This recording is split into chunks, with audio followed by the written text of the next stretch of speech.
Hi, this video is part of my complete Docker and Kubernetes course. The link is in the description of the video, so make sure to give a thumbs up, and if you don't want to miss any updates, subscribe to the channel. That being said, let's get started.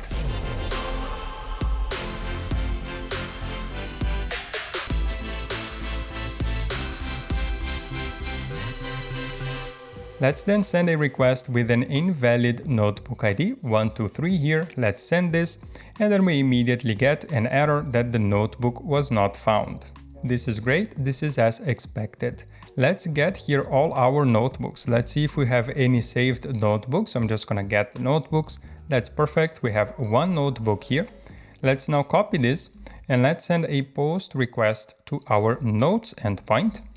And the moment we do that with a valid notebook ID, then you can see that everything goes through. This is not an issue, and the notebook ID is stored here as well.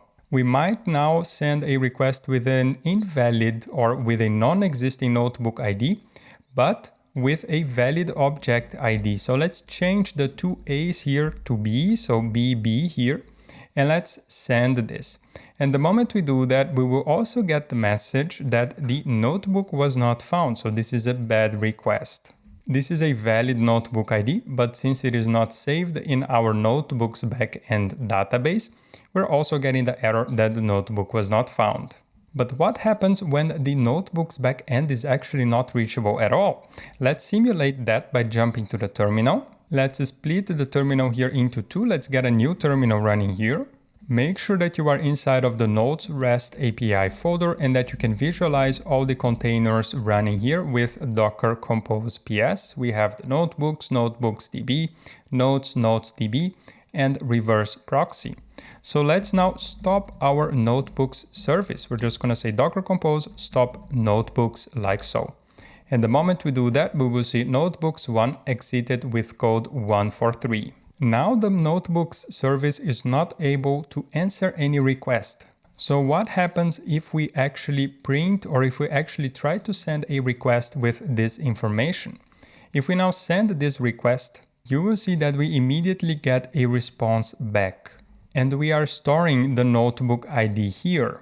However, if we have a look at our logs at the top here, we will see that we have printed a log informing that we had an error verifying the notebook ID.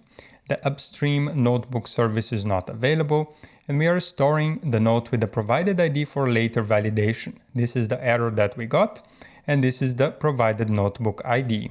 This would be the same here if we were to use the valid and the existing AA variation of our notebook ID. So if we were to send this here, we will also store the note, but we will see here that we will also get the logs informing that it was not possible to verify this notebook ID. If we were to now come back to the terminal here at the bottom, and let's start our service once again. So I'm going to say Docker Compose start notebooks. And the notebooks is back up and running here again. We can start seeing the logs. That's amazing. It is able to process requests again. And we can confirm here that the notebook with BB in the notebook ID will not be found, and that the notebook with AA here will be found, and it will be used in our nodes. If we were to get all our nodes here, we will get an inconsistent state. So if you have a look here at, let's scroll down, possibly this node is one example. This node is associated with a non-existing notebook. So we would need to have, as I mentioned already, mechanisms to validate these nodes here in case the notebook service was down and we wanted to store this information somewhere for later processing. But hopefully this little playground example helped you understand how we can now communicate between different containers that are attached to networks, and also how we can start conceptualizing more resilient applications that will not necessarily throw an error in case some non-critical information is incorrect, but that will actually manage to inform these problems or to handle these problems in a more graceful way so that we can provide our end users with a better experience.